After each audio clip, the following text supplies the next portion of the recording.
Salut les filles, je vous retrouve pour cette vidéo FAQ au sujet de mon premier trimestre de grossesse, mais pas que, enfin aussi sur avant et pendant en gros ce premier trimestre, parce que j'ai reçu pas mal de questions qui englobent un peu tout ça. J'ai reçu beaucoup de questions, j'ai jamais reçu autant de questions à une FAQ que je lançais sur mon compte Instagram. Donc j'espère que ça vous aidera, que ça vous sera utile. Globalement j'ai réalisé, enfin même si je le savais, mais que j'avais la chance d'avoir des abonnés vraiment hyper bienveillante, j'ai eu aucune question déplacée ou indélicate. J'ai essayé de regrouper, là je viens d'y passer une demi-heure, d'essayer de regrouper toutes les questions qui se ressemblaient pour faire un peu des blocs et pour vous répondre de manière générale, parce que sinon ça allait être beaucoup trop long. Déjà là j'ai peur que ce soit assez long, mais bon, toutes les questions que je vais aborder, elles ont été posées plusieurs fois, donc je me dis que c'est que vous attendez des réponses à ce niveau-là, et moi-même quand je regarde ce type de vidéo, c'est le genre de réponse que j'aurais aimé avoir à l'époque où là ou en étant enceinte, donc je me dis que c'est cool de vous répondre même si c'est une vidéo un peu longue. Donc c'est parti, je me suis fait des petites fiches et on va commencer avec ce premier bloc de questions. Comment tu as su que tu étais enceinte? Quel a été ton premier symptôme? À quel moment tu as fait le test de grossesse? Et as-tu su tout de suite que tu étais enceinte? Donc en gros, comment je l'ai appris, etc. Alors, faut que je resitue, c'est ça qui va être un petit peu long à chaque fois. Je vous en parlerai davantage par la suite. Mais ce bébé était attendu, ça faisait quand même quelques temps. Du coup, c'est vrai que à chaque fois que mes règles devaient arriver, je guettais un peu le moindre symptôme. J'étais devenue un peu pas parano, mais forcément je guettais le moindre symptôme. Ce qui s'est passé, c'est que en janvier, je ne sais pas si vous vous souvenez, celles qui étaient déjà abonnées ou qui suivent mes vidéos assidûment, en janvier à Lille, j'ai eu le Covid. Donc je me suis retrouvée confinée une semaine. C'était la dernière semaine qu'on passait à Lille avant de partir pour la Provence. Et je me souviens très bien que quand j'ai eu le Covid, j'ai été très triste puisque j'ai dit, je me souviens très bien dire à Romain, bon bah allez c'est bon, là j'ai le Covid, ça va encore bousiller mon cycle ce mois-ci, c'est fichu, il n'y aura pas de bébé ce mois-ci, enfin j'étais dégoûtée. J'ai pas eu un Covid très fort, j'ai eu quasi aucun symptôme, mais bon, je me disais que ça allait encore tout dérégler. Et bref, sur la fin de mon confinement, j'avais plus du tout symptômes parce que ça a vraiment été express, moi, le Covid. J'ai senti une grosse fatigue, mais inhabituelle. Déjà, ça me ressemble pas du tout d'être fatiguée comme ça. Je suis pas du tout quelqu'un qui fait des siestes ou qui ait des coups de barre. J'avais des coups de pompe, mais mes paupières se fermaient en fin de journée. Enfin, trop bizarre. Et je le ressentais vraiment. Et je me souviens dire à Romain, mais je suis fatiguée. Et je me souviens faire des recherches sur internet, symptômes Covid long. En me disant mais les boules quand même, j'ai eu un Covid qui m'a à peine, qui m'a quasi rien fait, et là je me tape une fatigue par la suite, c'est quand même trop bizarre, etc. Donc clairement le premier symptôme ça a été la fatigue qui a commencé une semaine après la fécondation en gros. Deux autres choses que je voulais vous dire, c'est que habituellement moi j'ai des symptômes avant les règles qui sont assez forts. J'ai une poitrine qui me fait très mal, qui est gonflée et très douloureuse. Du coup, ça je l'avais de toute façon à chaque cycle et ça pouvait pas être annonciateur. Je sais que beaucoup de femmes disent bah j'avais mal au sein, chose qui m'arrive jamais. Moi j'ai toujours mal au sein, donc tous les mois je me suis quand même fait des films en me disant ah là j'ai peut-être un petit peu plus mal au sein que d'habitude, mais en fait non, j'ai toujours mal au sein. Là, cette fois-ci, j'avais mal au sein, mais pas autant que d'habitude, étonnamment, et ils étaient beaucoup plus gonflés. En fait, je trouve qu'ils étaet très gonflés, mais moins douloureux. Et ça, c'est venu aussi un peu en même temps que la fatigue, en fait, la semaine qui a suivi. Et je vous parle aussi de date de fécondation et de repères, etc.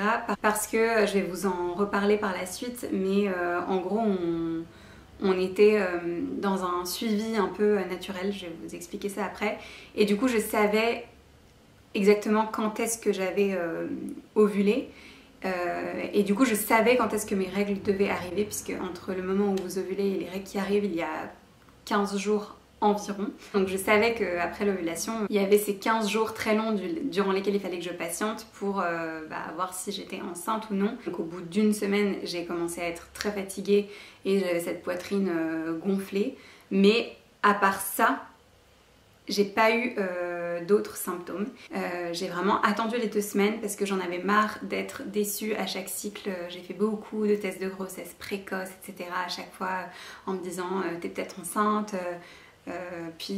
Parfois il y a l'impatience, l'excitation et le fait de se dire ah bah ce week-end j'ai un week-end avec des copains où on va sûrement picoler, ça se trouve je suis enceinte, je fais un test précoce. Enfin, j'ai fait des tests de grossesse tout le temps et là ce mois-ci je me suis dit je sais quand j'ai ovulé, j'ai eu la validation, je préfère attendre les 15 jours, voir si mes règles arrivent. Je me retiens, je ne fais pas de test de grossesse, c'était vraiment le truc, je ne voulais pas en faire. Et quand on est arrivé du coup dans le sud de la France, donc en Provence, qu'on s'est installé, au bout de 3 jours à peu près, la fatigue continuait. C'est-à-dire que l'après-midi, après le déj, j'avais un coup de pompe, mais mes yeux se fermaient. Et en fin de journée, c'était pareil, j'étais mais KO. Mais je me disais, bon, je sais pas, je continuais avec mon truc de Covid long. Et je me disais, ne te fais pas de faux espoirs Alice, c'est déjà ça tous les mois. Puis j'avais cette poitrine qui était gonflée, un peu douloureuse, mais moins que d'habitude. Mais je voulais pas m'emballer, donc je pense que je ne me disais pas que c'était ça. Mais vraiment pour pas m'emballer et être déçue une fois de plus. Là, mes règles devaient arriver. Et moi, quand mes règles arrivent, j'ai vraiment des tiraillements. À chaque fois, j'explique ça à mes copines, à mon entourage. J'ai l'impression d'avoir des singes qui me tirent tous mes membres intérieurs comme ça vers le bas. J'ai vraiment cette sensation-là, vraiment des tiraillements qui me mettent trop mal en fait, qui me mettent KO. Mais en général, il y a les règles qui arrivent avec. Et donc cette nuit-là, j'ai eu ça toute la nuit, ça m'a réveillée et j'arrêtais pas de vérifier et mes règles n'étaient pas là. Et d'habitude, moi j'ai ça en même temps que les règles sont là, enfin, c'est même mes règles arrivent et j'ai les tiraillements et là il n'y avait rien. Et toute la nuit j'ai eu ça et je me disais mais c'est pas possible, c'est pas possible. Bon, au réveil tu fais un test de grossesse et j'ai tenu jusqu'à 7h du mat'. Je vous expliquerai aussi par la suite pourquoi, mais en gros je prenais ma température, etc. Donc je voulais attendre de prendre une fois de plus ma température au réveil, il fallait que j'attende 7h du mat'. À 7h j'ai pris ma température, j'ai vu qu'elle était encore très haute.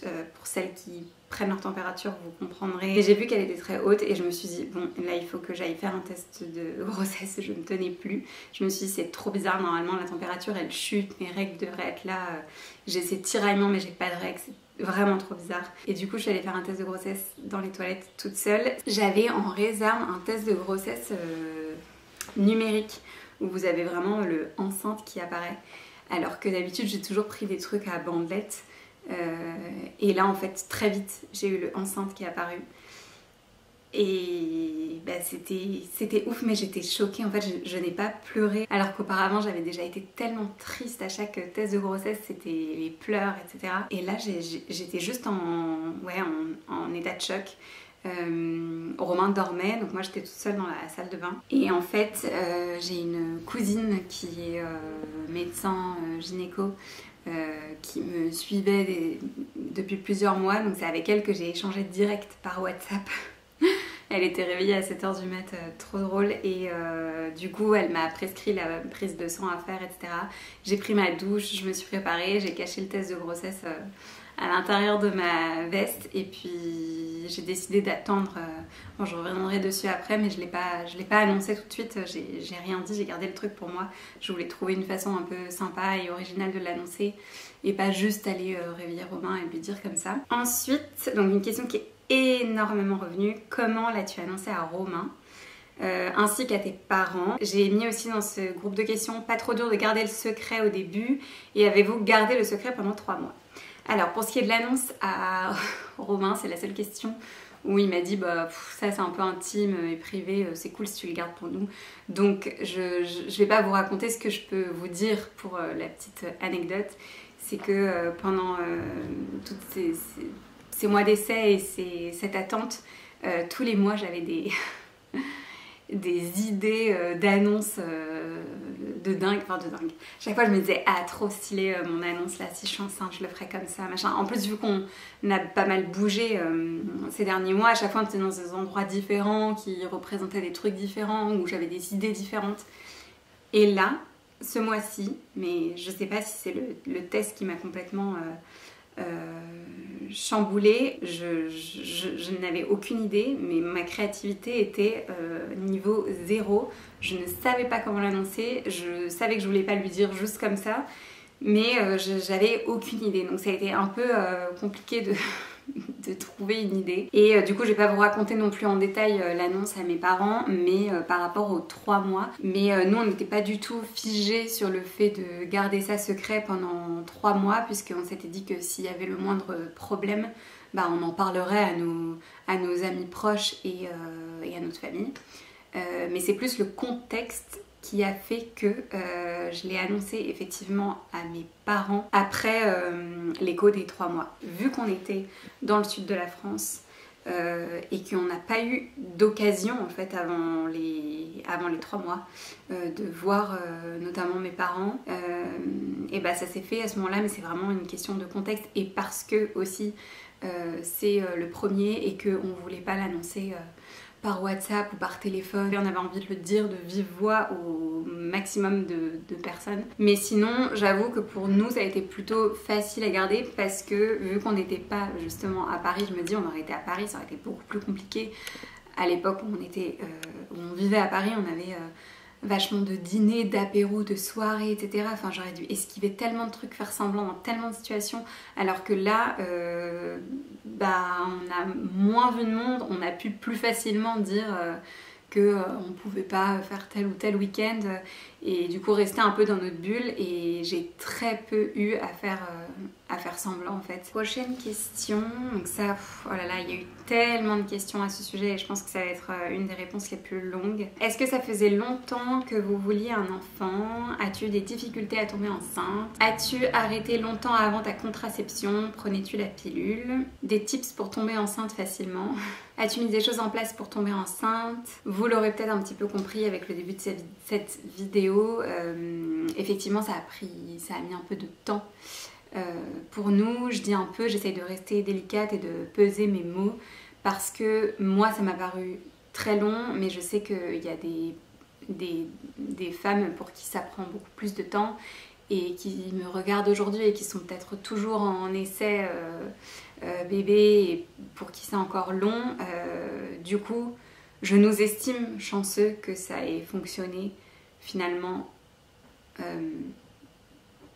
assez vite dans cette longue attente, on va dire. Mais moi j'ai trouvé ça très long et je m'attendais pas à ça, et je suis entourée d'amis et de personnes pour qui ça marche comme ça. Du coup c'est vrai que ça a été très dur psychologiquement à vivre. C'est quelque chose dont je n'ai jamais parlé ici parce que c'est hyper... Enfin, ici sur Instagram, c'est hyper personnel. Puis tant qu'on est dans les essais bébés, c'est pas quelque chose dont on parle, enfin en tout cas pas sur les réseaux. J'en parlais à certaines amies proches, ça m'a fait beaucoup de bien d'ailleurs d'en parler. Enfin moi je conseille de pas garder pour soi et d'en parler parce que ça libère, ça fait du bien. C'est comme ça aussi qu'on apprend des choses, et c'est aussi pour ça qu'aujourd'hui je tenais à vous parler de ça et à tourner cette vidéo en étant assez honnête sur le sujet et pas juste en vous répondant ça va, on a mis un peu longtemps, enfin en étant vague, parce qu'il y a beaucoup de vidéos que j'ai regardées où c'était un peu ce type de réponse, et moi j'aurais aimé avoir plus d'infos, et je trouve que c'est rassurant de voir qu'on n'est pas dans un monde de bisounours. Enfin, je trouve que sur Instagram, surtout en ce moment là, il y a une vague d'annonces de grossesse. À chaque fois je me disais mais la chance, enfin à chaque fois je me disais en fait on sait pas si la personne elle a mis un mois à tomber enceinte ou si elle galère depuis des mois et des mois. On a rarement ce genre d'informations. Et du coup pour vous situer, nous on s'est mariés il y a 2 ans et c'était le projet direct, enfin on en avait parlé, mais j'avais déjà arrêté ma pilule. C'est une question qui est revenue. Oui, j'ai pris la pilule pendant longtemps. Je l'ai prise pendant 6 ans à peu près, je pense. 2 ans avant de commencer à essayer de tomber enceinte. J'avais arrêté la pilule, mais à l'époque c'était pas pour tomber enceinte, c'était plus une histoire d'hormones. Je trouvais qu'il y avait plein de choses dans mon corps qui me dérangeaient. Et en fait, mais j'ai tellement bien fait. Alors je ne juge pas du tout celles qui prennent la pilule. Enfin moi c'est sûr que je ne reviendrai pas à cette pilule. Ça m'a complètement... C'est pas que ça m'a bousillé mes cycles, c'est que ça a camouflé des choses qui auraient pu être réglées, je pense, en amont. Et pendant 6 ans, en fait, j'ai pris cette pilule qui me faisait avoir des règles où je pensais que tout allait bien. Et en fait, quand j'ai arrêté la pilule, j'ai eu beaucoup de difficultés à retrouver mes règles. J'ai eu beaucoup de difficultés à comprendre mon corps, à retrouver mes cycles, etc. Et c'est ça, en fait, ça a foutu vraiment le bordel.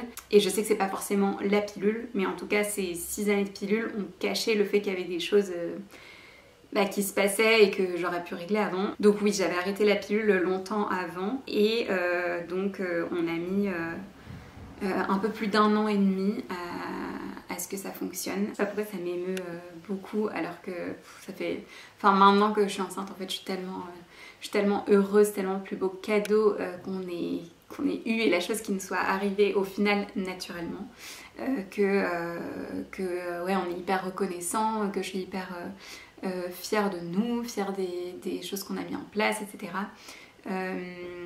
Mais oui, pour moi, c'est 1 an et demi en gros. Je les ai trouvés très longs quand c'est quelque chose que vous désirez du plus profond de vous. Je trouve que c'est très dur. Donc la question, as-tu des tips pour tomber facilement enceinte? Ça me fait trop rire. Non, j'ai pas de tips. J'aurais bien aimé que ce soit magique, mais non, je n'ai pas de tips. En revanche, ce dont je voulais vous parler, c'est que nous, on s'est fait accompagner de façon naturelle. On n'était pas du tout prêts à rentrer en PMA. J'ai vu un paquet de gynécos qui m'ont tellement déçue. Enfin, bref. Et donc très vite, nous, on nous a proposé une aide médicalisée. Et en fait, maintenant que je vois que je suis tombée enceinte naturellement et que oui, on a eu un suivi naturel, en fait, j'ai envie de retourner voir ces gynécos qui voulaient m'envoyer en PMA dès le début. Enfin, bref, ça me rend folle avec le recul. Ça m'a rendue folle aussi pendant tout ce temps d'essai. Mais au final, on s'est fait aider naturellement par Lorraine du compte Instagram Émancipé, qui a aussi donc un site Émancipé. En fait, il y a plusieurs personnes qui m'ont parlé de ce compte un peu à différents moments. Et puis j'ai mis un peu de temps à aller voir, mais je remercie ces personnes de m'en avoir parlé.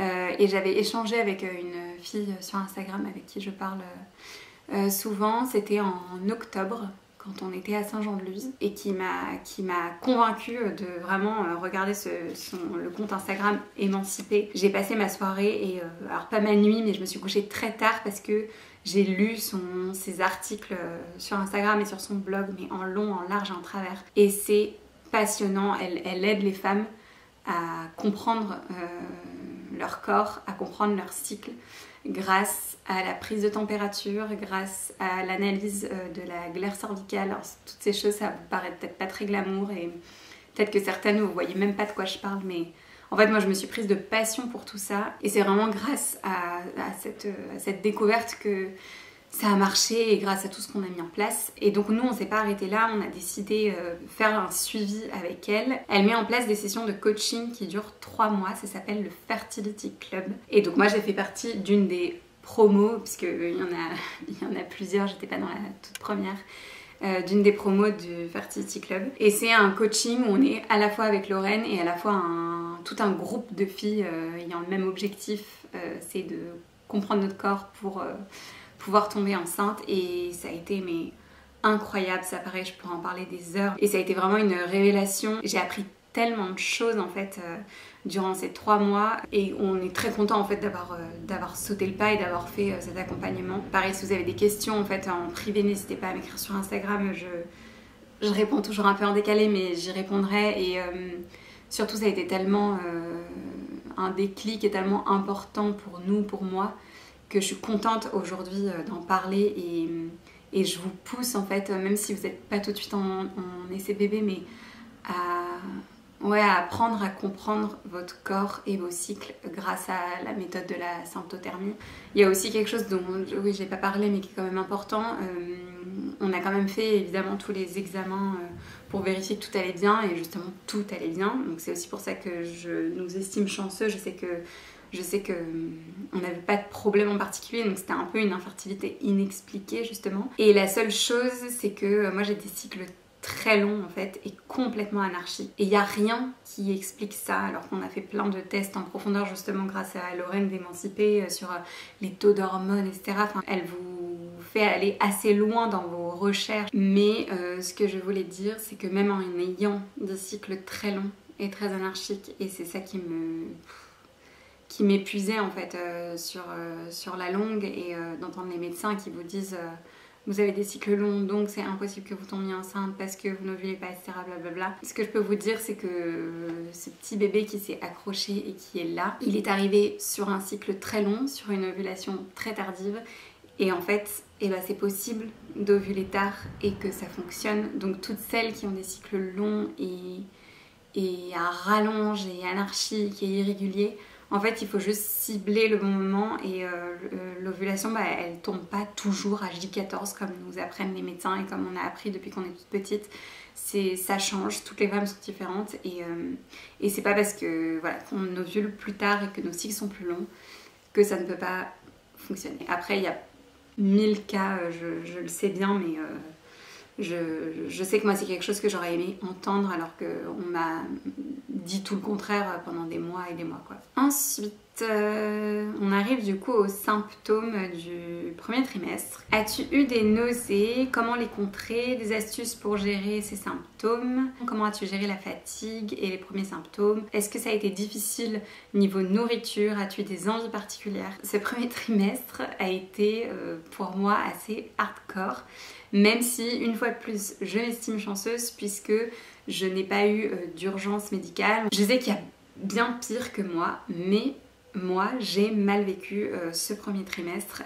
On a beau attendre des mois et des mois et des mois avant de tomber enceinte. Moi, j'idéalisais la grossesse. J'avoue que j'avais complètement sorti de ma tête le fait qu'on avait ces nausées, cette fatigue, ce mal-être pour certaines femmes au premier trimestre. Surtout que, pour revenir à ça, quand j'ai appris que j'étais enceinte, je vous ai dit que j'étais fatiguée et que j'avais la poitrine tendue. Donc au début, c'est vrai que je me couchais à 21h30, j'étais KO. Mais c'est tout en fait. Pour le reste, je trouvais que je me sentais trop bien. Je trouvais que mes cheveux étaient bien hydratés. J'ai eu aucun problème de peau, etc. J'étais trop contente. Et en fait, mais pas du tout. Donc moi, mes symptômes du premier trimestre, vraiment les deux gros, ça a été la fatigue extrême et les nausées. Donc pour celles qui me suivent assidûment, toutes celles qui m'ont grillée, qui se doutaient que j'étais enceinte, effectivement j'ai complètement déserté d'Instagram. Je vous avoue que c'était vraiment pas le cadet de mes soucis, parce que ça m'a beaucoup préoccupée et frustrée. Vous savez que je développe ce projet là avec ma chaîne YouTube en parallèle, que c'est beaucoup de boulot à côté de mes clients freelance que j'ai, et c'est un projet auquel je tiens. Et quand on peut plus rien faire parce qu'on est une loc, et que si vous voulez, j'avais tellement de nausées que me mettre mes soins, me maquiller, prendre une douche, ça me donnait envie de vomir. J'ai pas énormément vomi, mais j'ai vomi régulièrement. Là où j'ai de la chance aussi, c'est que souvent j'avais eu le temps de digérer, donc il y a plein de fois où c'était juste de la bile, donc heureusement je conservais ce que je mangeais. Les vomissements, ils sont pas arrivés tout de suite, ils sont arrivés plutôt à la fin du premier trimestre, étonnamment. Au début j'avais pas de vomissements, j'avais juste des nausées vraiment très fortes, mais ouais, j'avais cet état de gueule de bois en fait du réveil au coucher.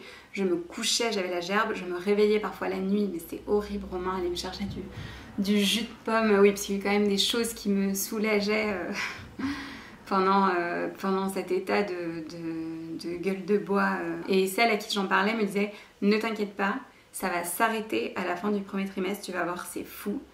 Et en fait, j'y croyais pas. J'avais l'impression que j'allais jamais revenir à mon état d'avant. J'avais l'impression que c'était interminable. Et en fait, c'est fou parce que la fin du premier trimestre est arrivée. Et ça s'est atténué, mais en moins d'une semaine, en fait. Ça a été vraiment assez radical. C'est fou, je trouve. Ouais, je dirais que sur la dernière semaine, j'en avais plus que le soir. Et puis d'un coup plus rien. Enfin, ça a vraiment été radical et là je revis, mais moi qui ai du coup pas très bien vécu ce premier trimestre, là le deuxième, je vous en parlerai dans une vidéo plus tard, mais je suis trop bien, trop contente, tout va bien. Mais bon, là c'est pas le sujet. Et donc fatigue, ouais, grosse fatigue, déjà je me couchais très tôt le soir, je dormais beaucoup, je faisais des siestes la journée, ça aussi j'ai tellement pensé à toutes celles qui vont au bureau, qui n'ont pas le choix ou alors qui sont arrêtées pour ça. Moi c'est vrai que je suis à mon compte, je gère mes journées comme je veux. J'ai clairement déserté d'Instagram, ça faisait plus trop partie de mes projets pendant 2 mois et je me suis dit bon, c'est pas grave, tu reprendras quand ça ira mieux. Et je me concentrais uniquement sur les rendus de mes clients freelance, où ça, je suis rémunérée pour ça et du coup j'ai pas le choix. Mais c'était vraiment, je faisais le minimum et je me faisais des siestes, mais après le déj, j'allais me coucher parce que j'avais les yeux qui tombaient. Et je me réveillais, il était 17h en fait, enfin, ça dépendait des jours, parfois à 15h30, mais je faisais des siestes, et moi qui déteste faire des siestes, qui déteste être dans cet état de non-productivité, je suis pas quelqu'un en fait qui me pose souvent pour glander, je sais pas faire ça, j'ai toujours l'impression d'avoir 1000 trucs à faire, donc c'est vrai que je l'ai pas très bien vécu. La fatigue plus les nausées, et l'autre chose que je n'ai pas très bien vécu, c'est le fait que moi les nausées, la seule chose qui me soulageait c'était de manger, mais des choses assez précises, et j'ai pas aimé ce truc de dépendance en fait. J'avais l'impression que c'était plus moi qui contrôlais ce que j'avais envie de manger, ce que j'aimais. Pour vous donner des exemples, vous m'avez demandé au niveau nourriture, quelque chose qui pour l'instant n'est pas revenu, sont toutes les boissons chaudes. Moi qui suis très tisane thé, et qui adore tout ce qui est chai latte, matcha, etc. Mais plus rien en fait, les boissons chaudes, et c'est encore le cas maintenant, enfin je sais pas, c'est parce que ça a été trop dur et du coup là pour l'instant ça ne revient pas. Le café, mais en fait tout ça, ça me débectait quoi, c'était horrible. Donc plus une boisson chaude, et il y a eu pas mal de choses comme ça. Enfin, ça a été mon seul dégoût. Ah si, et mon autre dégoût horrible, ça a été le chocolat noir. Vous savez, enfin, pour celles qui me suivent et qui me connaissent quand même par ici, je termine toujours mes repas du chocolat noir. C'est vraiment mon péché mignon et le truc que j'adore. J'en ai d'ailleurs tout le temps un stock de tablettes dans le placard. Et par contre, j'ai eu des envies de choses très précises comme des crêpes.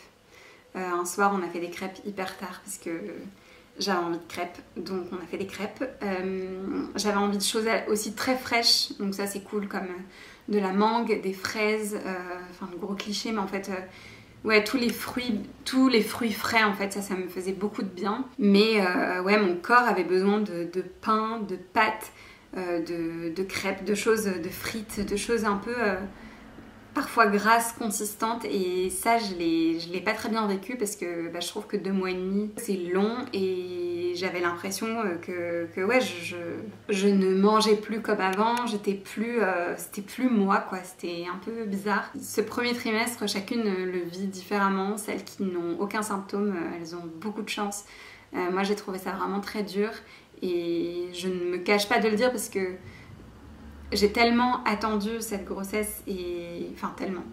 Enfin en tout cas moi je trouve que 1 an et demi c'était très long, et malgré ça j'ai mal vécu cette période, et voilà. La seule chose c'est que je trouve qu'on oublie quand même assez vite.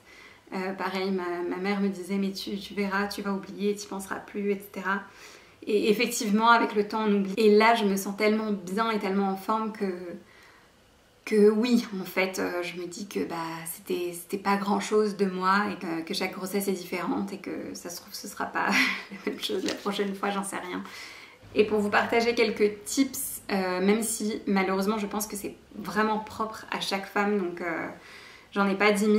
Moi j'ai pas voulu prendre de médicaments, mais c'est un choix personnel, je suis pas du tout... je suis pas très médoc de base, même si j'en prends évidemment pour me soigner quand il faut, mais là enceinte j'avais pas envie de prendre les médocs pour les nausées. En revanche j'ai acheté des gélules de gingembre en pharmacie, ça vous en trouvez partout, et du coup je prenais ça, et j'ai l'impression que ça a quand même un peu atténué au début. Je pouvais en prendre jusqu'à 4 par jour, donc je les espaçais dans la journée, et puis sur la fin je les prenais plus parce que j'avais l'impression que ce n'était plus efficace. Alors je sais pas si... J'en sais rien, je me dis pas que c'est psychologique parce que je crois énormément au bienfaits des plantes et aux bénéfices de ce type de produits naturels, mais ouais, sur la durée, on va dire, j'ai l'impression que ça marchait de moins en moins. C'était assez l'autre chose que je peux vous dire, mais ça c'est pareil, je l'ai découvert tard. Et maintenant, je sais que si je suis amenée à vivre une deuxième grossesse, je ferai ça dès le début. J'ai acheté des produits, des soins, etc. sans odeur, mais je vais vous en reparler par la suite. Et ça m'a sauvée sur la fin du premier trimestre pour les nausées, parce que moi, ce que je ne supportais plus, c'était vraiment l'odeur des produits. Si vous voulez, j'ai même dû changer ma lessive. Enfin, c'était compliqué. Et c'est à la fin du premier trimestre que j'ai acheté les produits Aven. Alors il y a sûrement plus clean, mais je crois que la compo elle est bonne de toute façon, donc ça va, mais il y a sûrement mieux, mais ça m'a sauvée. Et pareil pour les produits pour le visage, je vais vous en parler après, mais je suis passée à des produits sans odeur. Et je sais pas pourquoi j'ai pas fait ça avant, parce qu'il y a eu plein de fois où j'ai vomi genre après la douche, parce que le gel douche plus la vapeur, les odeurs qui remontent, le fait de mettre sa crème et tout, mais c'était horrible, horrible, horrible. Et sinon pour le reste, j'ai pas mis l'astuce, il faut s'écouter. C'est vrai que de prendre l'air aide quand même beaucoup à faire passer les nausées. Il y a plein de fois, j'avais une copine qui me disait mais allez, sors te balader, sors te balader. En fait c'est très dur de passer le cap, de sortir se promener, mais une fois qu'on est dehors et qu'on fait des choses et qu'on prend l'air, ça va beaucoup mieux quand même, ça fait passer les nausées. Du coup, le prochain bloc de questions, c'était justement, as-tu changé des choses dans ta routine beauté, make-up, alimentation? Peux-tu nous redonner le fond de teint avec l'indice de protection solaire? J'avais changé de toute façon pendant les essais bébés, même si j'ai toujours fait attention à ce que je mettais sur ma peau, je sais que je suis pas irréprochable et que tout n'est pas 100% clean, parce qu'il y a des produits auxquels je suis attachée et j'arrivais pas forcément à passer à autre chose. Avec tous les conseils de Lorraine, etc. via Émancipée, j'avais quand même changé ma routine de soins qui était devenue le plus clean possible, sans perturbateurs endocriniens, en limitant les huiles essentielles, etc. Et puis en fait cette routine elle a rechangé avec tout ce qui est nausée. J'ai beaucoup acheté sur Oh My Cream et sur M Skincare, puisque leurs produits sont très peu parfumés et vraiment très neutres. Donc il faudrait que je vous présente en fait ma nouvelle routine, et je comptais faire une vidéo avec mes indispensables beauté, mes indispensables mode, etc. Donc je vais faire une vidéo dédiée par rapport à ça pour que vous ayez tout ça, parce que là si je commence à vous lister tous les produits que j'utilise ça va être très long. Mais voilà, pour le corps je vous ai déjà dit gel douche, crème, Aven sans parfum. Pour le fond de teint que j'utilise, c'est de la marque Ilia. Je vous mets le lien aussi en barre de description direct, comme ça vous l'aurez. Moi je l'ai en teinte numéro 6, je vous mets ça. Il a un SPF, c'est ça qui est top, donc en ce moment je mets que ça sur ma peau. La compo est nickel aussi. Voilà. Après côté maquillage, j'ai pas tout changé, j'ai vraiment fait un effort et je fais très attention sur tous les soins. Mais côté maquillage, j'ai pas tout revu. J'avoue que je suis très attachée à mes beaux rouges à lèvres Chanel, Yves Saint Laurent et tout ça, ma terracotta Guerlain. J'ai un blush Chanel que j'adore, mes enlumineurs, enfin j'aime beaucoup en fait les produits de maquillage de ces marques-là que je trouve très belles, très prestigieuses. Et j'ai un peu du mal à tout changer à ce niveau-là. Je trouve que c'est déjà bien de vraiment faire très attention sur tout ce qui est soins. Après, oui, bah, je suis pas parfaite, mais voilà, tout ce qui est rouge à lèvres, poudre, etc. J'ai gardé mon maquillage habituel. En revanche, si vous me voyez là, mais je vais vous en parler aussi bientôt, je n'ai pas mis de vernis depuis que j'ai appris que je suis enceinte. J'ai retiré le vernis, moi qui était très vernis, semi-permanent, je n'en mets plus du tout. J'ai reçu les produits de la marque Manucuriste, ça me manque et du coup je vais pouvoir me faire des jolies manucures, je vous partagerai ça. Et côté alimentation, c'est pareil, je pense que je vous en parlerai dans la vidéo du deuxième trimestre, mais là je remange complètement normalement, exactement comme avant. Sur Instagram je vous partage aussi quand même pas mal d'idées de collation, parce que pour le coup je goûte quasiment tous les jours. Mes petits déj, dîner, je suis vraiment revenue à mon alimentation comme avant. Et ça c'est trop bien, enfin j'ai pas d'aversion ou d'envie particulière. Je mange certainement un peu plus, c'est sûr même. Mais c'est revenu comme avant quoi. Ensuite, tu es au combienième mois et quand est ton terme? Donc je vais pas vous donner des dates précises, mais là, au moment où je filme cette vidéo, je suis passée dans mon 5e mois. Et donc c'est un bébé, si vous calculez à peu près pour... pas cet automne, la fin de l'été, donc pour la rentrée. Donc c'est cool, je suis contente de passer l'été enceinte. Ça va être beaucoup plus simple pour s'habiller notamment.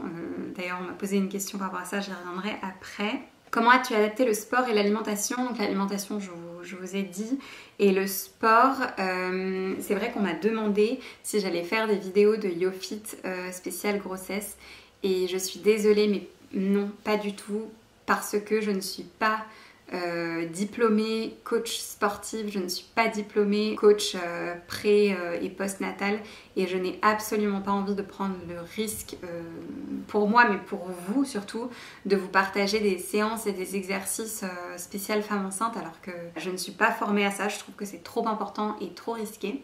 Moi-même, donc depuis que j'ai appris que j'étais enceinte, le premier trimestre, j'ai gardé une activité parce que ça me faisait quand même du bien. J'essayais de beaucoup m'écouter, mais depuis que ça va mieux, j'ai bien repris. Je continue à faire mon sport chaque semaine. Donc après, voilà, chacun son rythme. Moi, j'en ai besoin, ça me fait du bien. J'alterne des séances de yoga et des séances de fitness spécial prénatal. J'avais commencé en fait au premier trimestre avec le programme spécial Mama de Sissi Mua qui est sur Train Sweat Eat, et puis en fait ce sont souvent les mêmes vidéos qui reviennent, etc. Et je sais pas, c'est pareil en fait, ces vidéos, vu que je les ai pas mal faites au premier trimestre, ça me rappelle le premier trimestre, et du coup j'ai l'impression que ces vidéos me donnent la nausée me donnent la nausée, alors que ça n'a aucun sens. Mais donc en fait, en passant dans le deuxième trimestre, j'ai arrêté ce programme-là et je suis passée sur une chaîne YouTube d'une américaine qui fait des vidéos qui sont trop bien. Donc chaque semaine, je me programme, elle fait des challenges avec plusieurs vidéos, genre sur 15 jours. Donc moi, je me les espace, j'en fais pas du tout autant qu'elle. Je fais 3 séances de fitness et une de yoga à peu près. Parfois, j'en fais que 3. Mais en gros, entre 3 et 4 par semaine. Et c'est vraiment spécial, voilà, prénatal. Elle est enceinte quand elle fait les exos. C'est génial. Je vous mettrai le lien en barre d'infos parce que là, j'ai même plus le nom de sa chaîne, mais c'est trop bien, et voilà, j'adore. Donc je vous recommande à fond de faire ces séances. Il y a toujours des alternatives proposées, c'est trop cool. As-tu des astuces côté vêtements, des tenues spéciales pour le baby bump? Donc ça, je vous partage au maximum mes petits looks sur Instagram. Pareil, j'aimerais bien faire une vidéo dédiée avec mes indispensables modes, etc. Enfin, comment moi je m'habille enceinte. Donc là, je vais pas tout vous lister.